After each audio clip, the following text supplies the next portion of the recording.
The tiny, disgruntled UPS driver was almost finished. I held the 3-inch block of basswood up to my workshop light, admiring the way the acrylic paint captured the precise shade of "I've been delivering packages for 10 hours in July, and someone just asked me where their Amazon order is brown." The tiny, hand-carved beak was set in a permanent frown.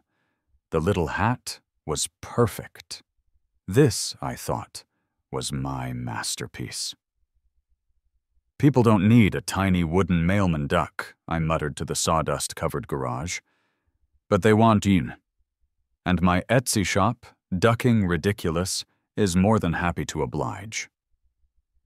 My name is Mark Johnson, and I'm a professional duck carver. Well, professional in the sense that people on the internet pay me actual, government-recognized currency for my creations. It started as a stress relief hobby 5 years ago and somehow morphed into a side hustle that paid for our car insurance, all our streaming services, and, most importantly, its own ridiculously expensive Japanese carving tools. My garage was my sanctuary. The smell of cedar and basswood was my aromatherapy. The gentle shh of a gouge shaving off a perfect curl of wood was my meditation. My current bestseller was the historically inaccurate but very enthusiastic Viking duck. My personal favorite was the piratical post-apocalyptic plumber duck. It was a niche market, but it was my niche market. The garage door leading to the kitchen opened, and my wife, Sarah, poked her head in. She wrinkled her nose at the cloud of fine dust. "Babe, are you sure existential dread barista duck is a growth market?" she asked, gesturing to a row of tiny, black-aproned ducks on the workbench, each holding a minuscule coffee cup and staring into the middle distance. "It's art, Sarah. It's a commentary. And it just paid for that ridiculously expensive cheese you like, the one that smells like a gnome's armpit." She laughed, stepping inside. I know. I love your weird little business. I just got the mail and, well," she held up a crisp, beige-colored envelope. It didn't have a stamp. It had been delivered. "Oh no," I said, putting down the UPS driver. "That's not junk mail. That's official mail." "It's from the Homeowners Association," she said, her voice dropping to the whisper normally reserved for discussing funerals or IRS audits. "Brenda," I hissed. Brenda. Our HOA president. A woman who seemed to be powered entirely by spite and a pathological obsession with the precise shade of taupe our mailboxes were allowed to be. A woman who once measured the length of our grass with a ruler. Before I could even open the envelope, there was a rap on the front door. Not a normal, friendly, "Hey neighbor" knock. It was a sharp, aggressive, bureaucratic rap. A rap that sounded like it was already citing a violation. I walked through the house, a fine layer of sawdust trailing behind me. Sarah followed, wringing her hands. I opened the door. Brenda was standing, on our welcome mat. The mat said, "Go away," in pleasant cursive, which I now realized was probably a bad idea.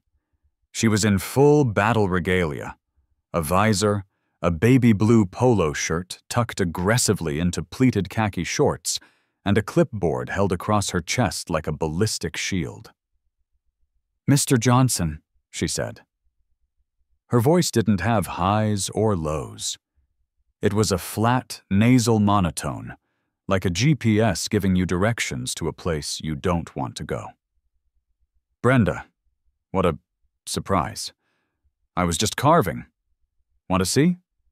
I'm thinking of doing one of you. Mildly inconvenienced Roman centurion duck. The visor's a natural fit for a helmet plume." She did not smile. I don't think her face was physically capable of it. "We need to discuss your operations." "Operations?" I scoffed. Brenda, I'm carving wood in my garage. I'm not running a cartel. I'm not synthesizing plutonium. I'm making ducks. The bylaws, Article 4, Section 7, explicitly forbid all home-based businesses, she said, tapping the clipboard. It's come to the board's attention that you are operating a commercial enterprise from this address. A commercial what? It's an Etsy shop. We've had reports, she continued, her eyes narrowing, of commercial traffic. I was floored. Commercial traffic? You mean Gary, the mailman? The same mailman who delivers your endless supply of Land's End catalogs, Brenda? Are you going to fine him too? Gary is a federal employee performing a public service. You, she said, are shipping merchandise. The constant pickup and drop-off of packages constitutes a business. I ship 3 times a week. It's 2, maybe 3 boxes. Dave, 2 doors down, gets a Chewy box every single day that's bigger than my workbench. Dave's dog food is a personal matter. Your ducks are commerce. She thrust the beige envelope at me, the one Sarah was still holding. That, she said, is an official cease and desist notice from the board. You have 14 days to comply and shut down all business operations. I stared at her. Shut down? You can't be serious. Oh, I am. She pointed a finger at the envelope. Furthermore, you are being fined $500 for the initial violation. Failure to comply after the 14-day grace period will result in additional fines of $100 per day. $500. My blood ran cold, then hot. That was a lot of ducks. Brenda, this is insane, Sarah said, stepping forward. He's just in the garage. He's not bothering anyone. It's quiet. It's clean. It's a business, Mrs. Johnson. It violates the covenants you both signed.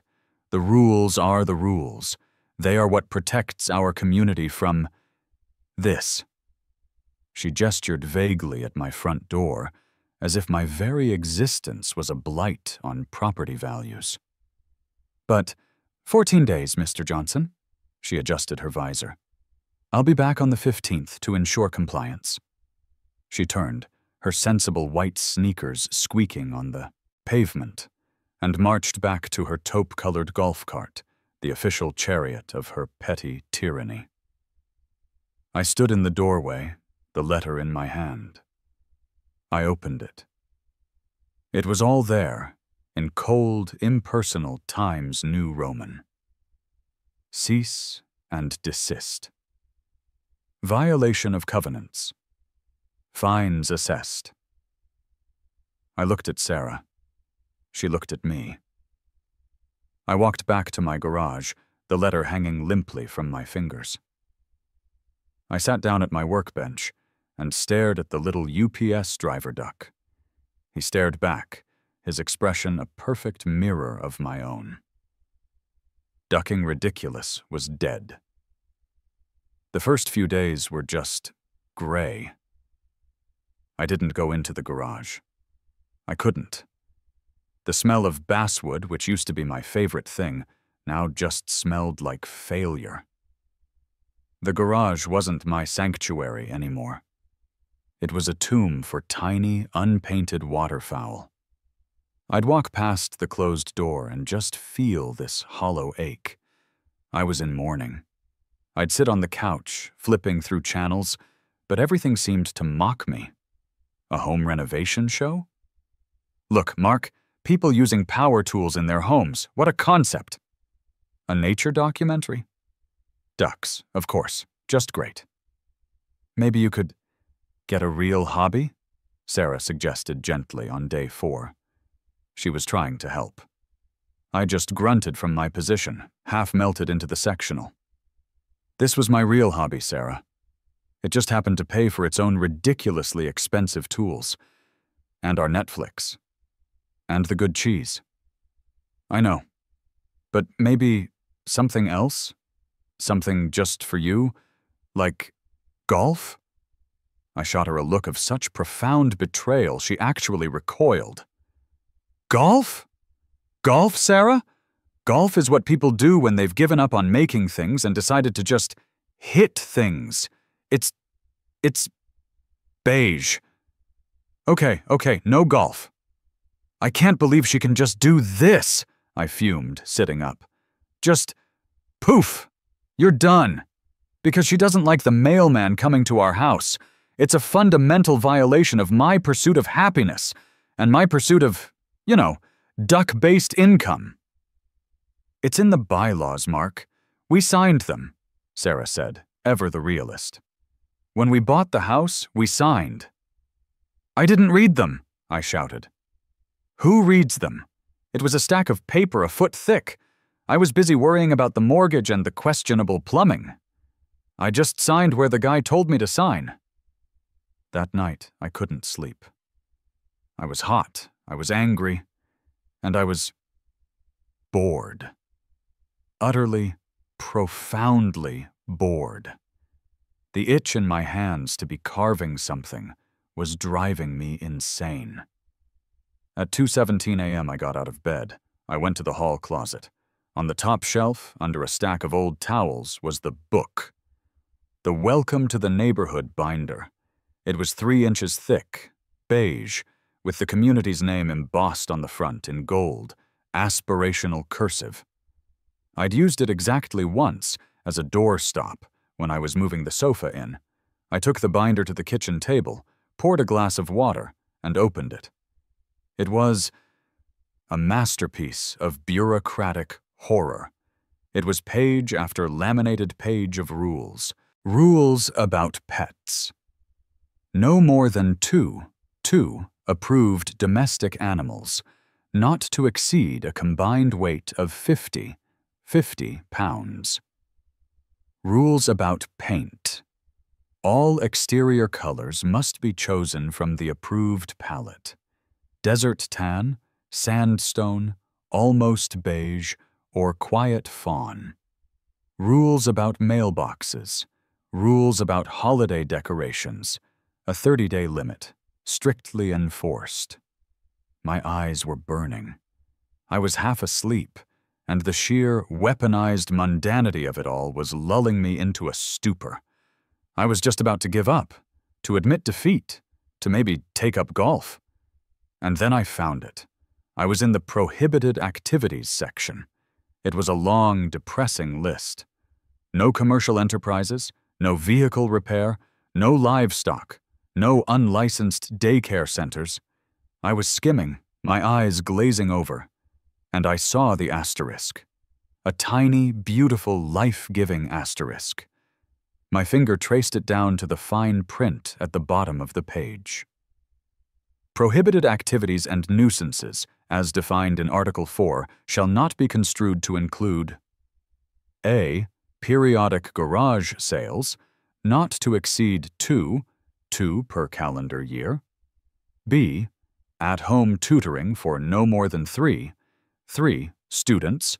Or C. Casual, non-recurring gatherings of a charitable, religious, or therapeutic nature, provided they do not constitute a public nuisance or generate excessive traffic. I stopped. I reread the sentence.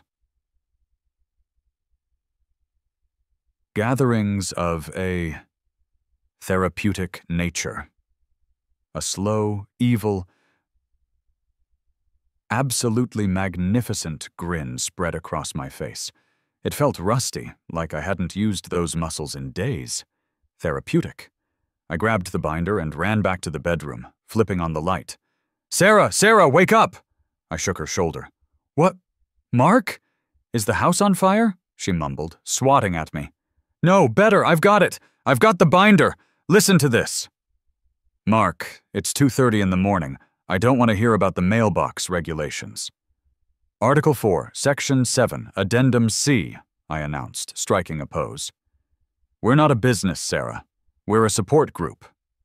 She sat up, rubbing her eyes, her hair going in 8 different directions. What? Ducking ridiculous is dead, I said. my voice full of manic, sleep-deprived energy.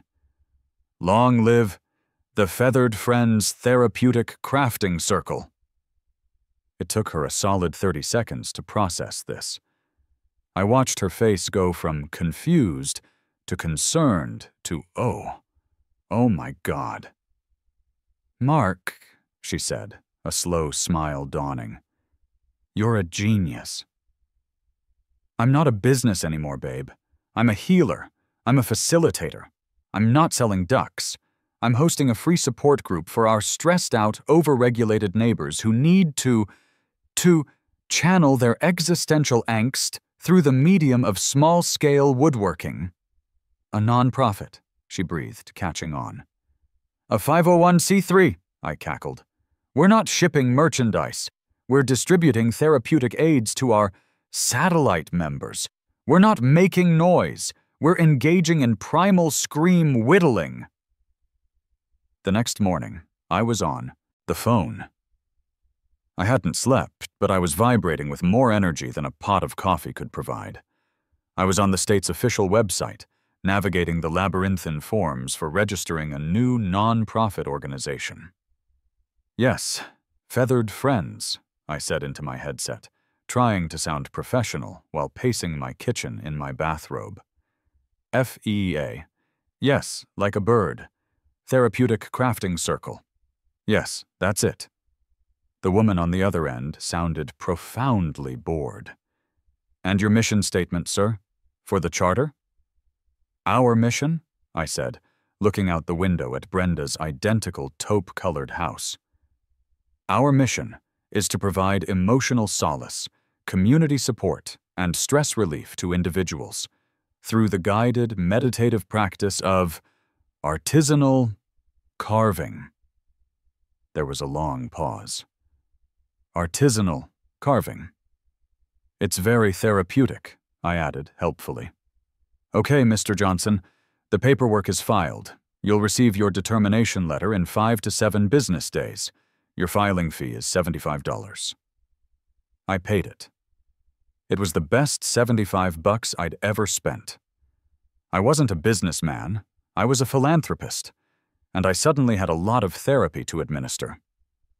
The determination letter arrived 4 days later. The state, God bless its bureaucratic heart, officially recognized the Feathered Friends Therapeutic Crafting Circle as a legitimate non-profit organization. I may have framed it, I definitely made copies. My next step was outreach. A non-profit needs to serve the community, after all. And our community desperately needed to be served. I spent an hour on my computer in a blaze of creative inspiration. I wasn't just making a flyer, I was crafting a beacon of hope. I chose the single most obnoxious, eye-searing, neon green paper I could find at the office supply store. For the font, I selected Comic Sans, bolded and italicized. Brenda, I knew, was a Times New Roman devotee. This was a preemptive strike. The headline, in 72-point font, screamed, "Are you stressed? Feeling overregulated? Do you just want to hit something, safely, with a small hammer?" Below that, in slightly less large font, "You are not alone. Join the Feathered Friends Therapeutic Crafting Circle, a new nonprofit community support group for channeling your frustrations into beautiful, artisanal crafts." Mainly ducks, but, therapeutic ducks. I listed my address and the time for our first session. This Saturday, 10 a.m. Free coffee and donuts. Let's whittle our worries away. I printed 20 copies. I walked, with a jaunty spring in my step, to the community clubhouse. Right inside the door was the official HOA bulletin board. It was a sea of beige paper. Brenda's reminder, beige or taupe trash cans only memo. A notice about unapproved wind chimes. A lost cat poster for a beige-colored cat named I kid you not, beige. I took a handful of thumbtacks and created a beautiful neon green constellation of chaos right over Brenda's memo. I stood back and admired my work. It was hideous. It was perfect. I didn't have to wait long. I'd posted up on my own porch, sipping coffee and pretending to read a book. At 9:04 a.m., I watched Brenda's taupe golf cart pull up to the clubhouse for her morning patrol. She got out. She walked inside. She came out immediately, as if propelled by a spring. In her hand was my beautiful neon green flyer. She was holding it between her thumb and forefinger, like it was a dirty diaper. I watched her face cycle through what I can only assume were the 5 stages of HOA grief. Confusion? What is this color? Denial? This can't be real. Bargaining? Maybe it's a joke? Anger? I'll kill him. And finally, landing squarely on pure, unadulterated, clipboard-shaking rage. She power-walked across the street. Her sneakers didn't squeak. They shrieked. I didn't even bother to stand up. I just smiled and took a sip of coffee. "Mark!" she barked. I'm pretty sure she didn't even use Mr. Johnson. "Brenda, good morning. Lovely day for a walk. Did you see my flyer? Just doing some community outreach. You know, nonprofit stuff." "What is this?" she hissed, shaking the paper. It vibrated with her fury. "That, Brenda, is an invitation. To heal. You look stressed. You should come. We'll be carving inner peace ducks. Or in your case, maybe we can start with a slightly less furious gopher duck. This is a business, Mark. You're advertising. You're soliciting." "I'm inviting," I corrected gently, taking a manila folder from the chair beside me. "And I'm not a business. I'm a 501c3. Here." I handed her a copy of my determination letter. "That's my charter, officially filed with the state. We're a therapeutic crafting circle. We're providing a service to the community. You're not against therapy, are you, Brenda? You're not anti-healing?" She snatched the paper. I watched her eyes scan it. She was looking for the loophole in my loophole. Her mouth opened and closed a few times. She was sputtering, a rare sign of a crack in her beige facade. This is a sham."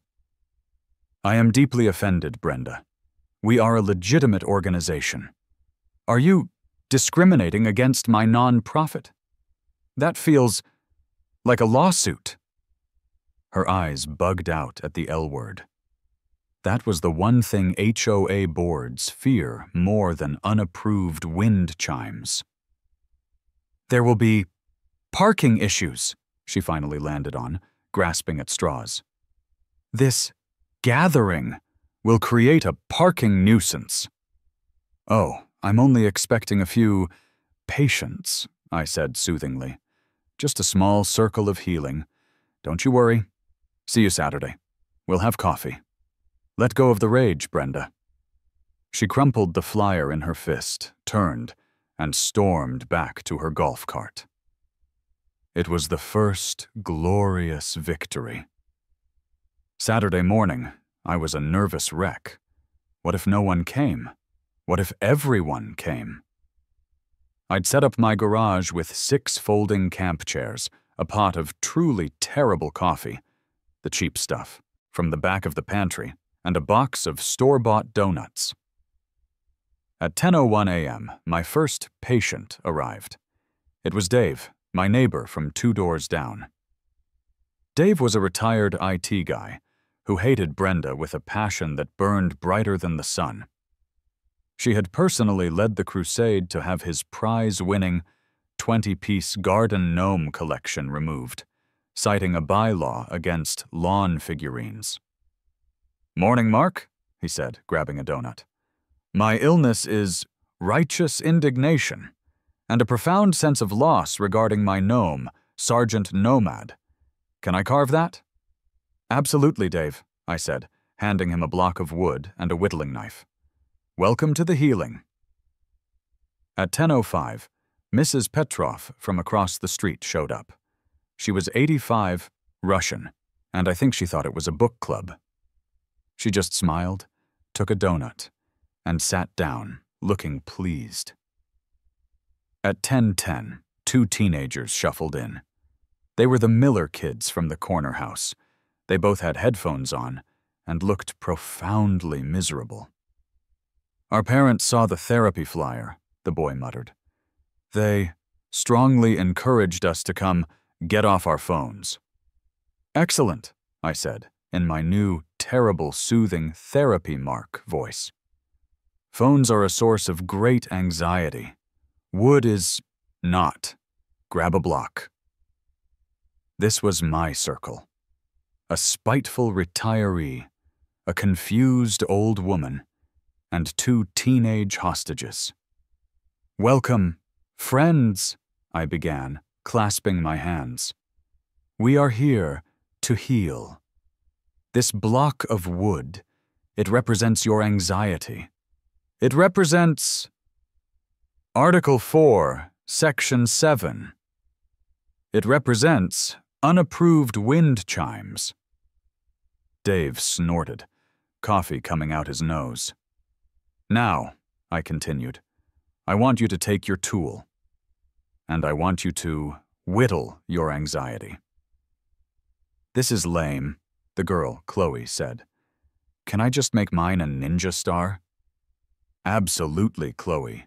Whittle your inner ninja. Release that pent-up ninjutsu. Her brother, Kyle, looked up. Seriously? Can I make a sword? A small, duck-sized sword. Yes, channel the warrior within. For the next hour, we sat there. We carved. Mrs. Petrov, it turned out, was a natural. She was carving a surprisingly detailed flower. Dave was, in fact, carving a tiny, tiny clipboard. I'm going to carve a tiny little sense of overreaching authority next, he whispered to me gleefully. The teens were actually into it. They were focused, covered in wood shavings, and comparing their pointy creations. And outside, like clockwork, Brenda. She was power walking back and forth on the sidewalk in front of my house. She wore a different visor today, pink for Saturdays. Every time she passed the open garage door, she would slow down, squint, and take a picture with her phone. On her fourth pass, I grabbed a donut, walked to the end of my driveway, and waved. Join us, Brenda. We have coffee. Let go of the rage. We're just healing in here. It feels so good. She scowled, took one more picture of my garage full of patience, and power walked away. The session ended at noon. The teens asked if they could take their ninja stars home. Mrs. Petrov asked if we were reading War and Peace next week. And Dave clapped me on the shoulder, his eyes shining. That, he said, was the most therapeutic Saturday morning I've had in 10 years. Same time next week? I had a nonprofit. I had a clientele. And I had a very, very angry dragon next door. Things were looking up. The thing about malicious compliance is that sometimes it works a little too well. My joke of a support group became a hit. Dave, fueled by his anti-Brenda righteousness, became my unofficial hype man. He told everyone. He brought 2 more guys from his poker game, both of whom had also been fined by the HOA. One for a non-compliant basketball hoop, the other for visible refuse containers on a non-trash day.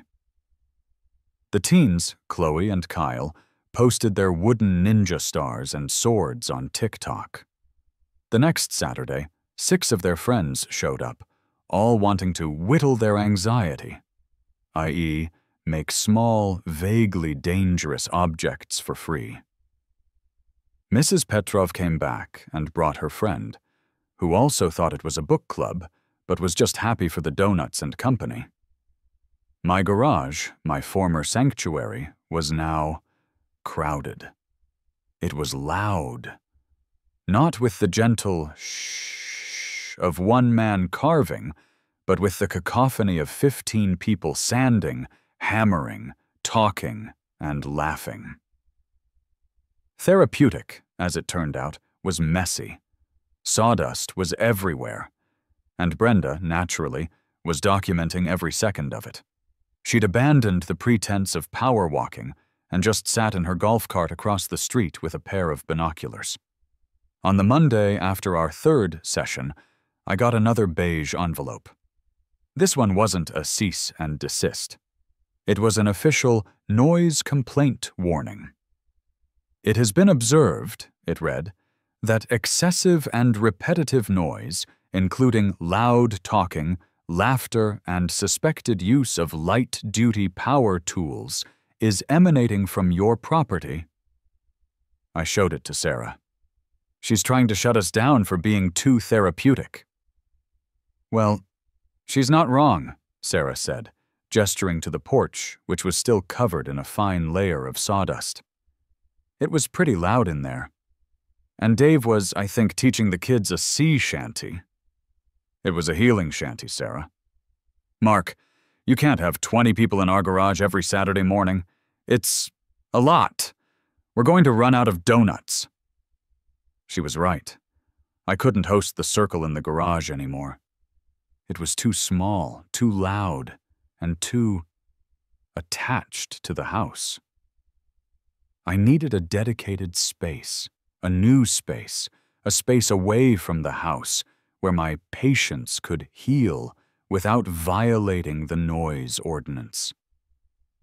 A new, beautiful, terrible idea began to form. I found Sarah in the living room. "Honey," I said, putting my hands on her shoulders.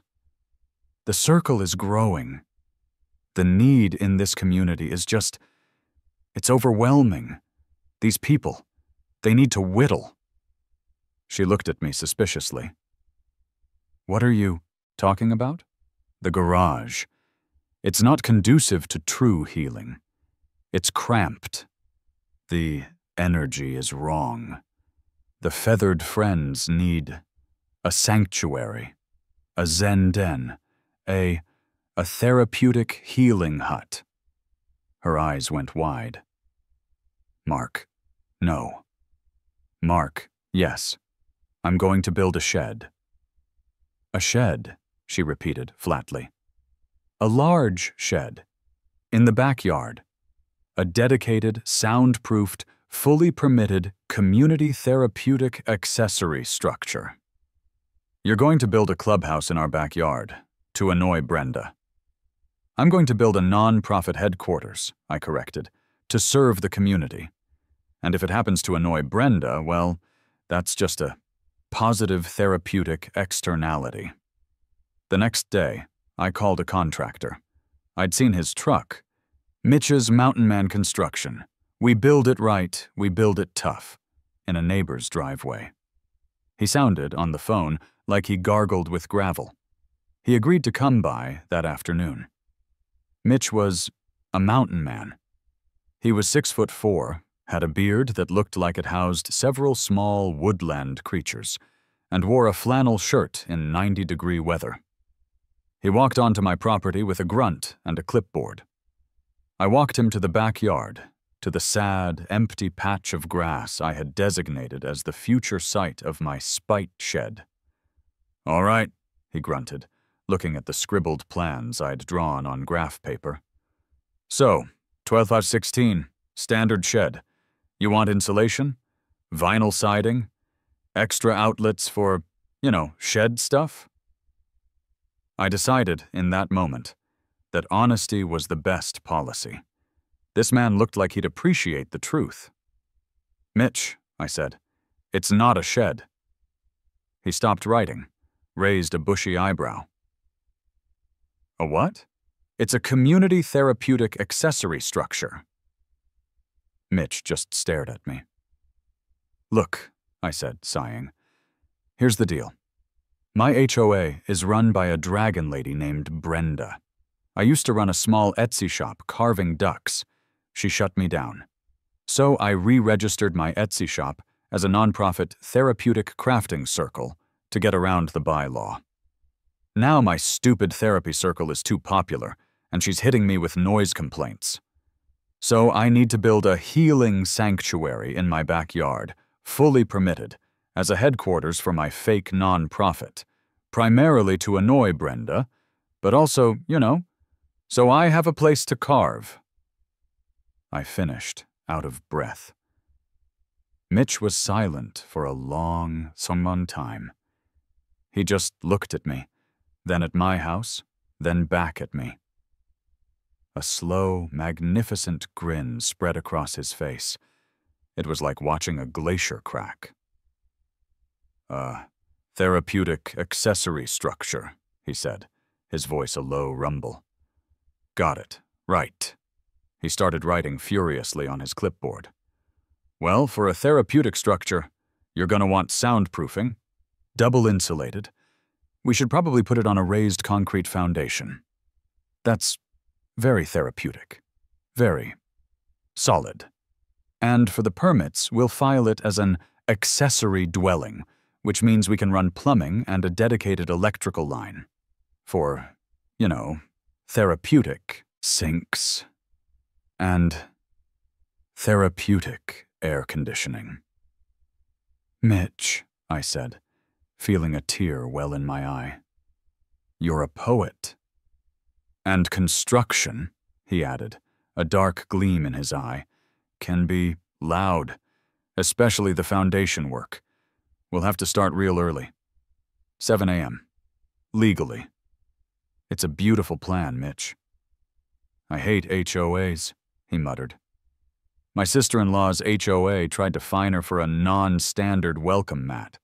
I'll have the plans and permits filed with the city by tomorrow. And, unfortunately, we'll have to submit a copy to your HOA's Architectural Review Board." "Oh, darn," I said. The explosion happened exactly 3 days later. I got an email, an emergency email. "Emergency HOA Board Meeting. 124 Evergreen Terrace, Johnson.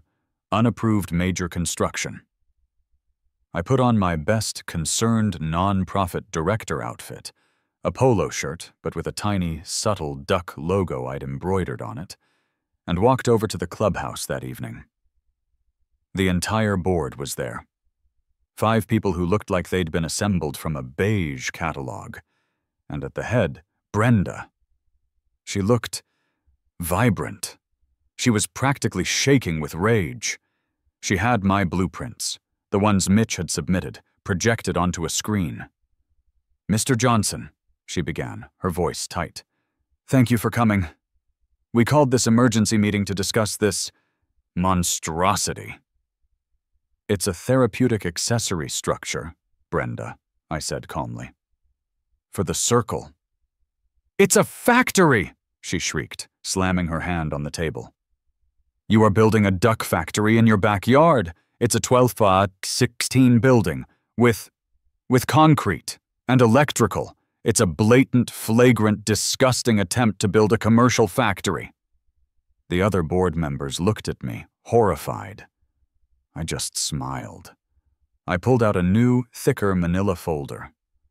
"Brenda, I'm shocked at that accusation. A factory? No. It's a healing space.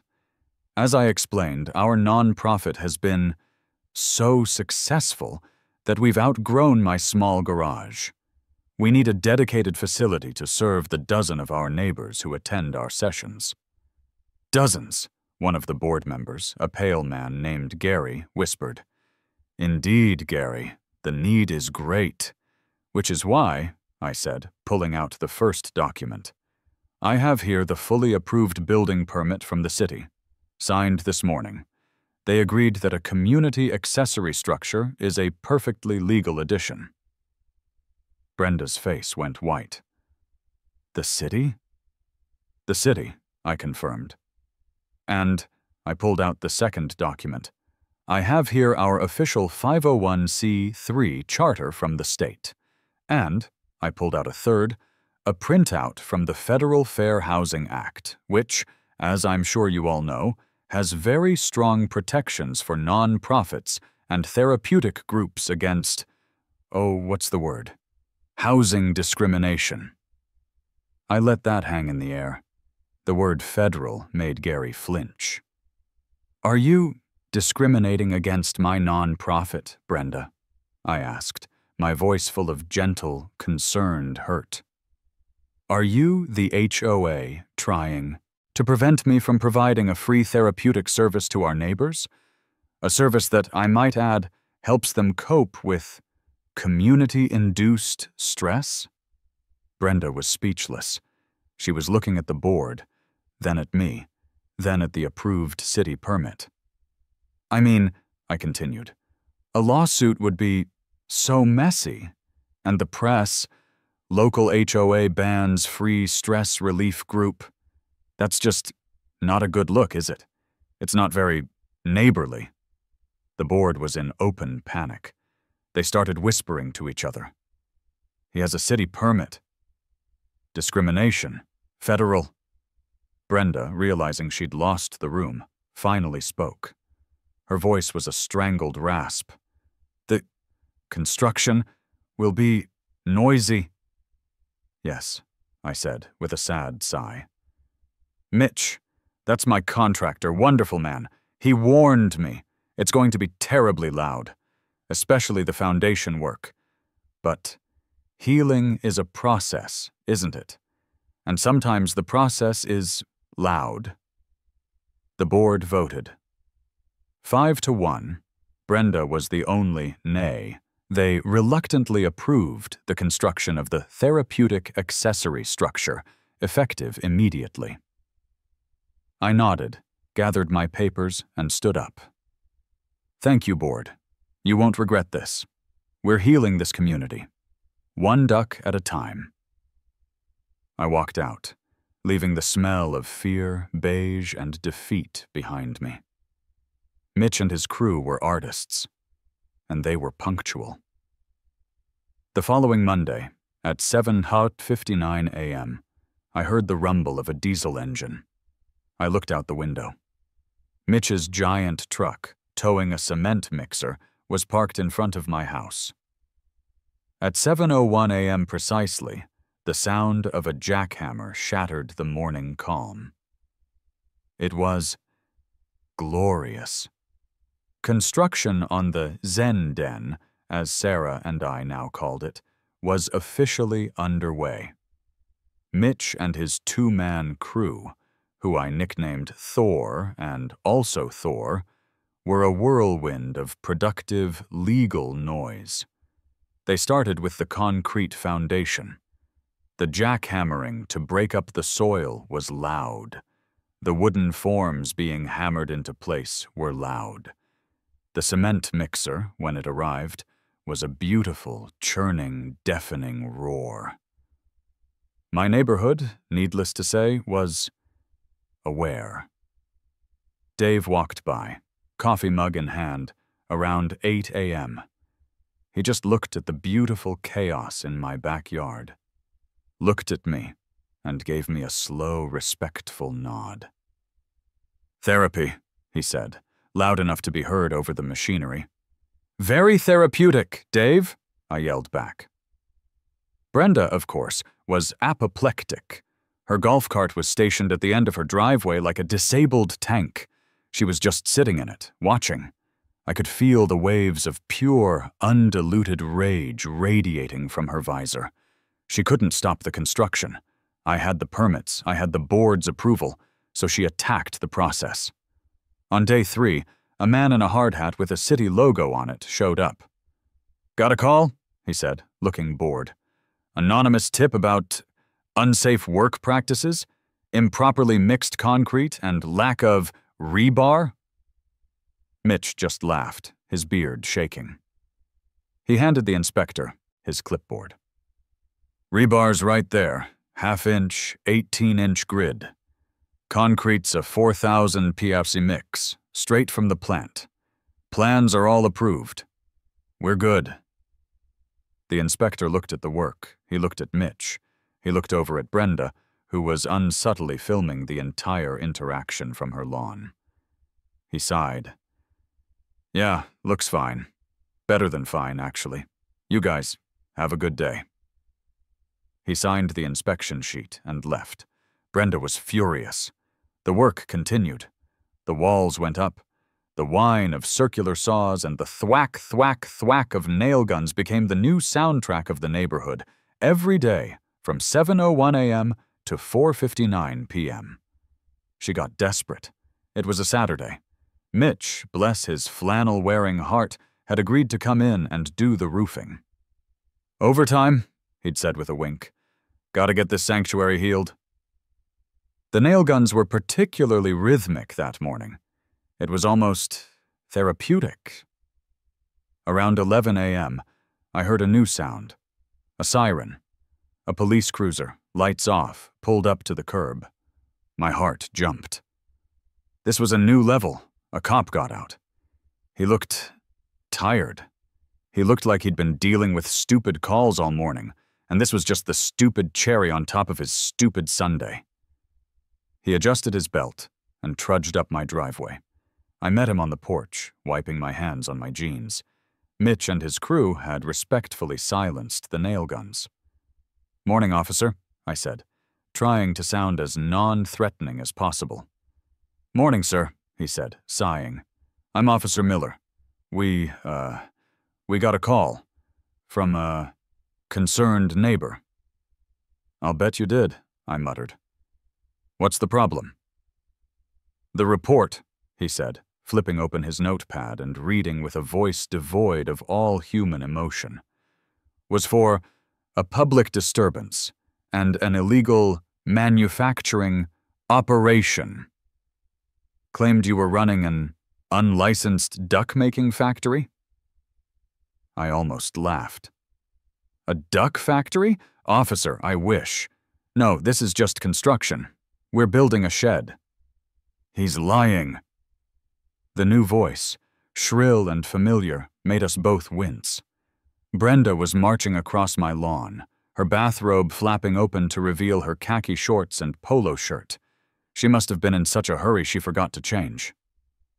It's a business, she shrieked, pointing a trembling finger at me. I told him, I warned him, he's a nuisance. Look at all this sawdust. Officer Miller looked at me. I gave him my calmest, most reasonable homeowner smile. Officer, I said, I can clear this all up. First, this is my contractor, Mitch. We're doing permitted construction. Here. I handed him the building permit, conveniently laminated and ready. That's from the city. Fully approved. Miller took it, his eyes scanning the document. Seems in order. Second, I continued, this woman, Brenda, is the president of our HOA. She is aware of the construction because the HOA board also approved it. Here. I handed him the minutes from the emergency meeting, which I had also conveniently printed and laminated. Miller's other eyebrow went up. He took the second paper. And finally, I said, going for the kill, she's upset because she thinks this is a business. It's not. The structure is an accessory structure for a state-registered 501c3 nonprofit I run. It's a therapeutic crafting circle. We whittle for stress relief. I handed him my nonprofit charter, also laminated. Officer Miller looked at the 3 laminated documents in his hands. He looked at me, the picture of a prepared, rule-following citizen. He looked at Mitch, who was just standing there looking enormous. Then he looked at Brenda, who was vibrating in her bathrobe, her hair sticking up. Ma'am, Miller said, his voice heavy with exhaustion. Is this true? Your own board approved this? He tricked them. With lawyer talk, Brenda sputtered. Ma'am, I've got 3 forms of legal approval here. This is permitted construction, which means, by law, they're allowed to make noise during daylight hours. It's construction. That's what it does. But the ducks, she insisted, desperately. It's a factory. Ask him. Ask him what he makes in there. Miller turned back to me. Sir? The ducks? I sighed. Officer, my non-profit uses small-scale wood carving as a therapeutic medium. Our patients often choose to carve ducks as a metaphor for floating calmly on the sea of life. Miller stared at me for a good 5 seconds. I saw the corner of his mouth twitch. He was fighting it. Ma'am, he said, turning back to Brenda, this is a civil matter, not a police matter. These gentlemen are not breaking any laws. Please, do not call 911 again unless there is an actual crime. You're wasting city resources. The defeat on her face. It was a glorious, crumbling ruin. She had used her nuclear option, and it had fizzled. But, she whispered. Have a good day, ma'am, Miller said, with an air of finality. He handed me back my laminated shield plaque documents. Sir, Mr. Mitch, try to, keep the therapy, you know. Will do, officer. Thank you for your time, I said. Miller trudged back to his car, shaking his head. Mitch and his crew, who had been watching with rapt attention, gave me a series of slow, respectful nods. I turned to Brenda, who was still frozen on my lawn, defeated.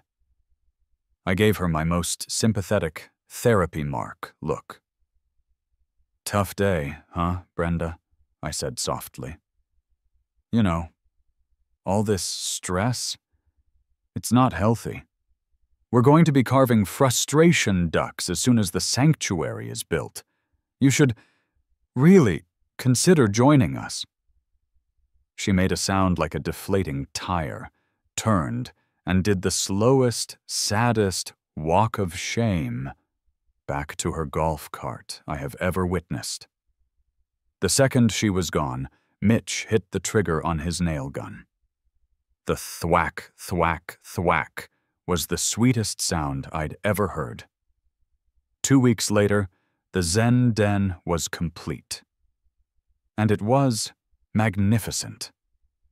It was, without a doubt, the most over-engineered, beautiful, and spite-filled shed in the entire state. Mitch had outdone himself. It was fully insulated. It was soundproofed. I'd stood inside while he'd pounded on the outside with a hammer, and I'd barely heard a thing. It had its own AC unit, a dedicated electrical panel, and beautiful track lighting.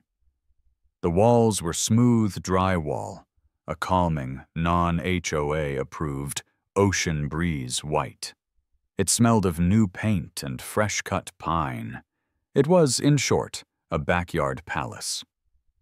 It's beautiful, Sarah said, standing in the doorway. It's nicer than our living room. It's a place of healing, honey, I said, already setting up new workbenches. And now, we have to share our healing with the community. To celebrate, I planned a community healing day and grand opening for the Feathered Friends Sanctuary. I wasn't just going to have a session, I was going to throw a party. I designed a new flyer, sunny yellow this time, inviting the entire neighborhood. Come see the new sanctuary, free BBQ, crafting for all ages, witness the healing power of community. I posted it on the bulletin board. I posted it on the community Facebook group. I even, in a fit of magnanimity, slid one into Brenda's mail slot. The reaction was big. People were excited. The rogue resident, me, building the mystery shed, while being harassed by the HOA, Brenda, had become the neighborhood's #1 soap opera. They wanted to see the finale.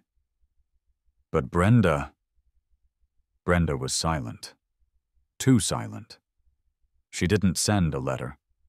She didn't call the city. She didn't even park her golf cart outside. My 1P narration in my head went into high alert. This was not a woman who gave up. This was a tactical retreat. She was planning something.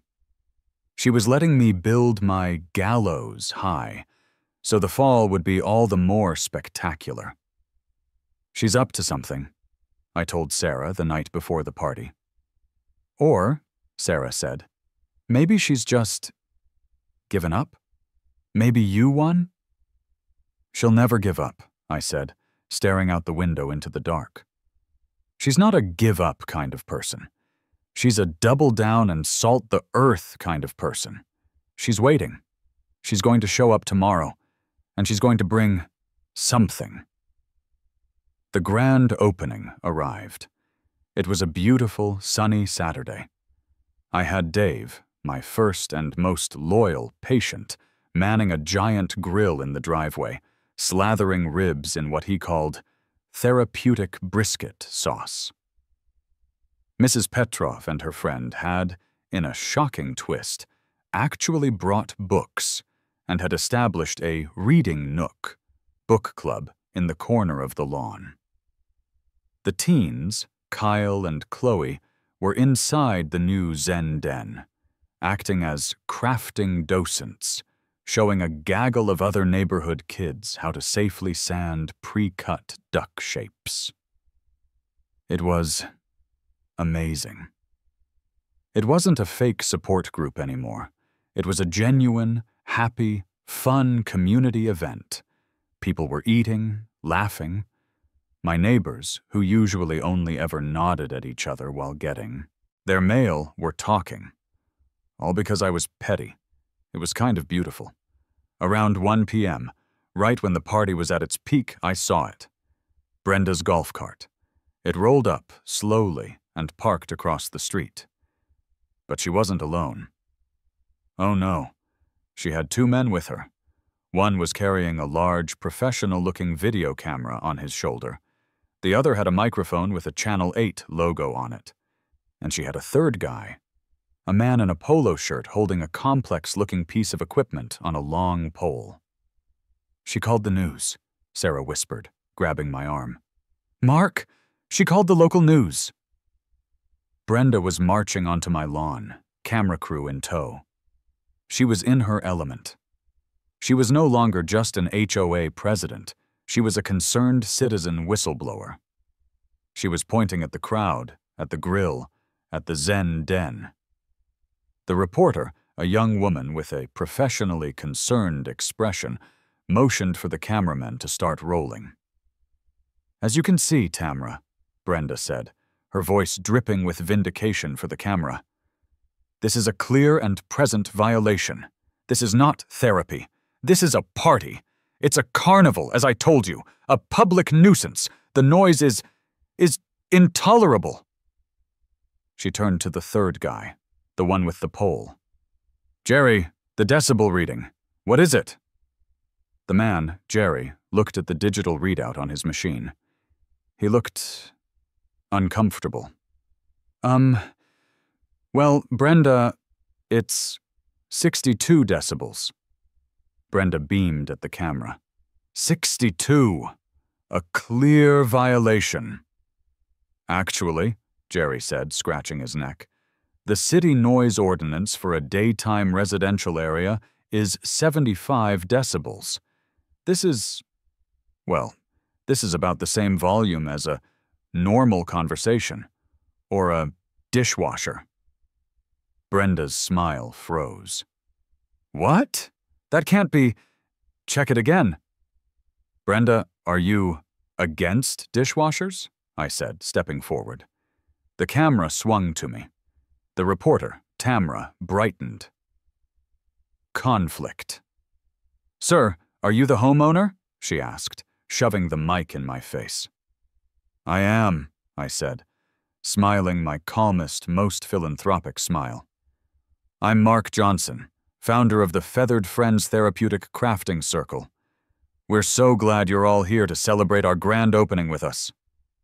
Brenda, here, claims this is an illegal business, Tamra said, turning back to Brenda. It is, Brenda insisted, her voice getting shrill. He's running a business. He's selling things. It's a sham. This was it. The final showdown. The moment she'd been waiting for. The moment I'd been waiting for. A sham, Brenda? I said, my voice full of hurt. I'm just... wow. I'm speechless, especially since you're here just in time for the check presentation. Brenda stopped. The reporter stopped. The what? Brenda said. The check presentation, I said brightly. I turned to Sarah. Honey? The aid? Sarah, bless her perfect, beautiful, in-on-it heart, walked out of the garage holding a giant, oversized 3-foot by 5-foot novelty check, the kind they use at golf tournaments. I took it from her and held it high for the camera to see.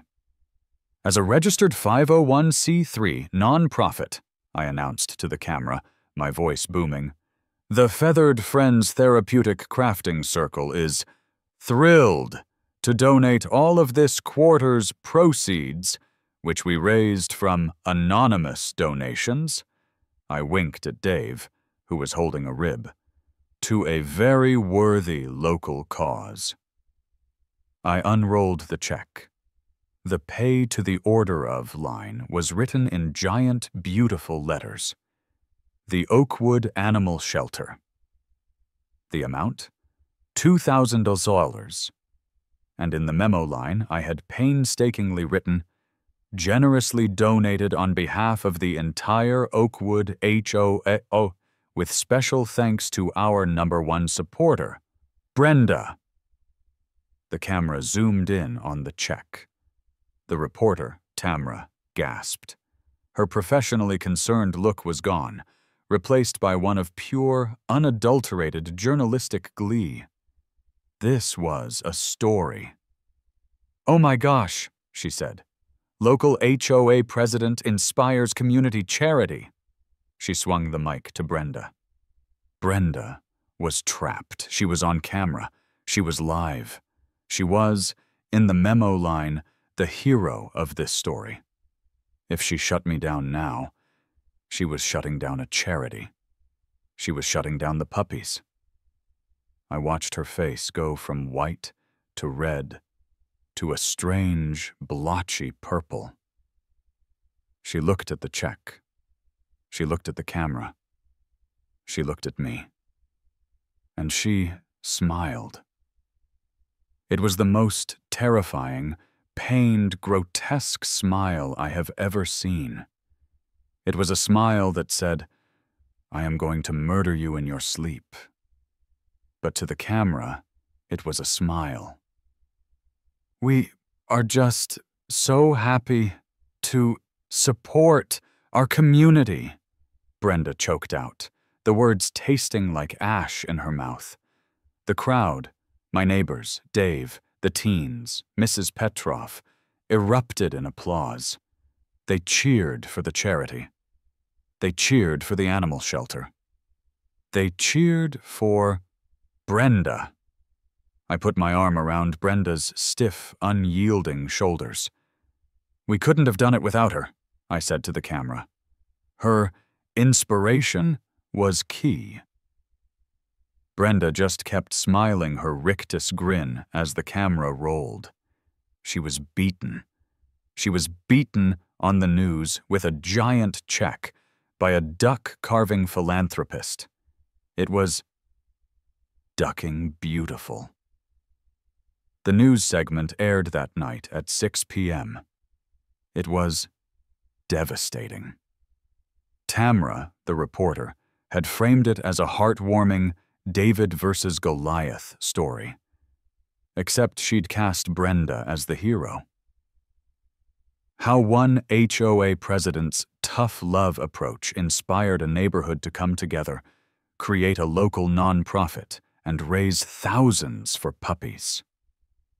They showed Brenda's pained, grotesque smile, reframing it as humble pride. They showed me, the quirky but dedicated founder. They showed Dave's therapeutic brisket. They showed the check. It was a masterpiece of accidental humiliation. Brenda was now, in the public's eye, the patron saint of my non-profit. She was stuck. For 2 days, I heard nothing. The silence was different this time. It wasn't the silence of a predator stalking its prey. It was the silence of a predator who had just been declawed, defanged, and forced to wear a tiny bell, all on live TV. On the 3rd day, I got an email. It was from the official HOA board account. Subject: request for meeting. The body was short, polite, and reeked of defeat. Mr. Johnson, the board requests a private meeting at your earliest convenience to discuss community synergies and future planning. Community synergies, I said to Sarah, reading it aloud. That's the corporate speak for white flag. I replied, happy to. The clubhouse, tomorrow, 7 p.m. I'll bring the synergy. I showed up at the clubhouse. It wasn't a public execution this time. It was a private surrender. The full board was there, including Brenda. She wasn't at the head of the table. She was sitting on the side, staring at the beige carpet, her visor conspicuously absent. The pale man, Gary, was at the head. He looked like he hadn't slept in 3 days. Mr. Johnson, Mark, thanks for coming, Gary said, wringing his hands. We saw the news segment. Very positive PR for the neighborhood. Just happy to heal, Gary, I said, taking a seat. Right. Look, the thing is, he looked at Brenda, who refused to meet his gaze. The thing is, this non-profit. It's great. But the party, and the constant gatherings. We can't have a party every single weekend. The board, we want to know. What do you want? It was the magic question.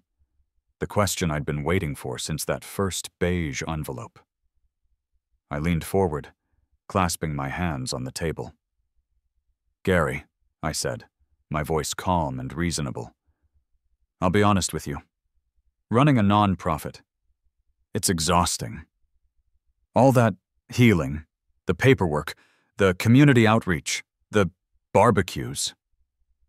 I sighed, as if carrying a great burden. I don't want to run a non-profit. I never did. I'd much rather just go back to my old, quiet, boring, silent life. I slid a single piece of paper across the table. It wasn't laminated. It was just a typed-up sheet. This, I said, is a proposed amendment to the bylaws. I call it the Artisanal Hobbyist Exemption. It's very simple. It amends Article 4, Section 7. It states that home-based businesses shall not include at-home artisanal or craft-based hobbies, provided all sales are conducted online only, all activities generate no public foot traffic, and all activities do not violate existing noise or nuisance ordinances. I looked around the table. In short, it lets me carve my ducks in my garage by myself and sell them on Etsy. The mailman comes. The mailman goes. No parties, no Zen dens, no news crews. Gary was reading it, his eyes wide with hope. You pass this, I said. And, well, it's a miracle. I think the feathered friends will have accomplished their mission. The community will be healed. The non-profit can, sadly, dissolve due to a Miraculous. Recovery of all its members. Gary looked at Brenda. Brenda looked at the carpet. I move to vote on the artisanal hobbyist exemption, Gary said, his voice trembling with relief. Second, muttered another board member. All in favor? 5 hands went up. Even Brenda, after a long, painful pause, slowly, weakly raised her hand. It was unanimous. The war was over. 3 months later. I was back in my garage. It was quiet. The afternoon sun streamed through the window. The shh of my favorite Japanese gouge was the only sound. I was putting the finishing touches on a new creation, Philosopher King in a Bathtub Duck. He wore a tiny crown and a toga and looked very thoughtful. I was packing him into a small cardboard box surrounded by Therapeutic bubble wrap. The kitchen door opened. Sarah leaned against the doorframe, sipping a coffee. So, she said, smiling, peace in our time? Peace in our time, I confirmed, taping up the box. Gary the mailman picked up 3 packages this morning. Brenda was in her golf cart. She saw him. She saw me. She just drove away. It was beautiful. The exemption is holding, then. Like a dream, I said. Sarah looked past me, out the open garage door toward the backyard. So, what are we doing with the Zen Den, now that the circle is dissolved? I finished taping the box, put the label on it, and set it on the outgoing pile. I wiped my hands, grabbed my keys, and walked over to her, kissing her on the forehead. Oh, that? I said, smiling. It's my new office. I'm expanding. Expanding? Yep, just hired Mitch to come back next week. He's installing a mini fridge and a 70-inch TV. I walked past her into the kitchen. As it turns out, I called back, the therapeutic accessory structure bylaw didn't say anything about what kind of therapy, and right now, Call of Duty and a very, very cold beer feels incredibly healing.